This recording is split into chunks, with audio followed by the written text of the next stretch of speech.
Connolly, Gur mí agad a cean córa agus is ionta an deise bheith agam má haíocht a chóirt don lasú seo atá bartaí ar an munracht. Tá se har a bheith táhachtach agus chuintse glindar an recrí nach bhfuil an rialtas ag gáil ina ai ach by oran, by brew oran, no brew, by oran brew a quinál ar an rialtas é seo a chur chun cín.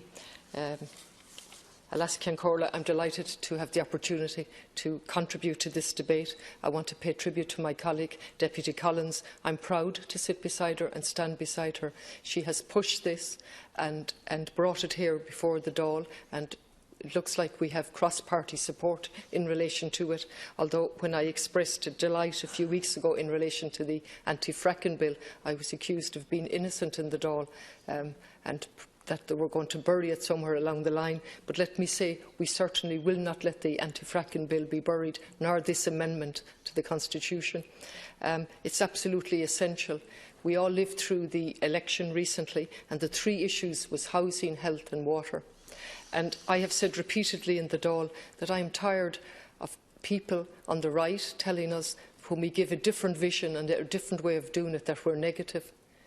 I have never been negative in my life. I've put forward positive solutions, and that's what Deputy Collins is doing here, and really responding to the movement on the ground that has begged us to lead and show the way forward.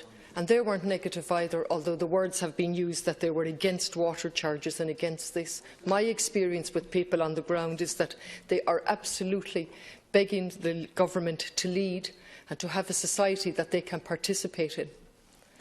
And if we look at America, if there's anything to be learned from it, is that the utter failure of the Democratic Party to analyse why people in millions were turning against the system and turning for a man who, to all intents and purposes, couldn't and shouldn't have been supported. And I think that was the message coming across during the election as well, that people felt totally out of or that the government, they felt, was totally out of touch with people on the ground. And they asked for services in return for their taxes. And in relation to water, again, we have a patronising attitude that we must punish people so that they conserve water. In Galway, and I've used it before as an example, where people didn't need to be punished, and they recycled up to 70% on a pilot project and 50%, 56% on a weekly diversion basis from landfill, without any punishment. Without any reward, simply because they wanted to participate, because they knew it was good for the environment. And similarly with water, most people that I know want to conserve. And yet this government cynically gave a €100 grant and then cynically withdrew it. And I've asked, for example, in this Dáil, what measures are being taken in this Dáil to show leadership in relation to conservation of water, and what positive programme is being rolled out to tap into the energy that people have and they want to conserve water.